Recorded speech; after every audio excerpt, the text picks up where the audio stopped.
Hi friends, this is your pal Scott Garibay, and today we're going to talk about Critical Role, and we're going to talk about them from the general perspective of, so I do Critical Role commentary, and a lot of people are like, you're pretty harsh about Critical Role. I understand that. All right, and then immediately, and actually, I want to keep this video super tight, all right? So, and then they immediately say, hey, if you don't like what Critical Role, don't watch Critical Role. Now, I want to explain this.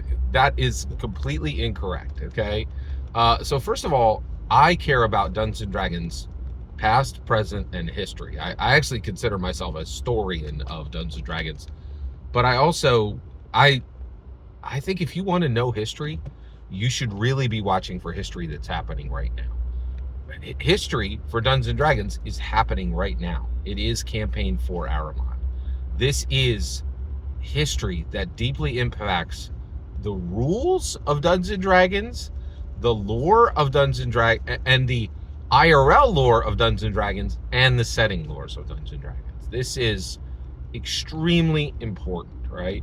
And so saying, hey, if you don't like Critical Role, don't watch Critical Role, is like saying, hey, if you don't like, if you don't like the Republicans and the Democrats, don't watch politics. It's just outrageously ignorant of what Critical Role has become. Now, what has Critical Role become?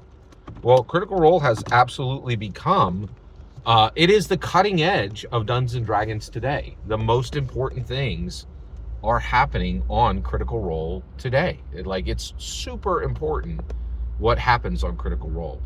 And I don't think people understand exactly how attached to Dungeons & Dragons Critical Role is. So one of the things is, what is Critical Role? A lot of people are thinking, oh, it's a bunch of friends playing D&D together and they let us watch. That is ridiculously antiquated. That's super cute that you believe that. Hey, I believe Santa Claus was real for, I think, 8 years, yeah.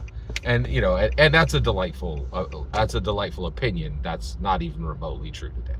It is a global corporation, right, that massively impacts the success or non-success of Dungeons & Dragons, right? Like Professor Dungeon Master literally asked to his face, Matthew Mercer said, did you take payment to play Dungeons & Dragons instead of Daggerheart, right?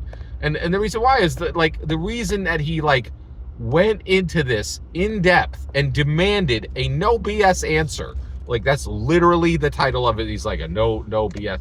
And the reason why is he was like, we heard some other stuff before, but I want to ask again, because I think that what we heard before might have been BS, right? He didn't say that to Matthew Mercer. He was fairly non-rude, fairly polite. Well, actually, he wasn't really polite. He put him to the question, right?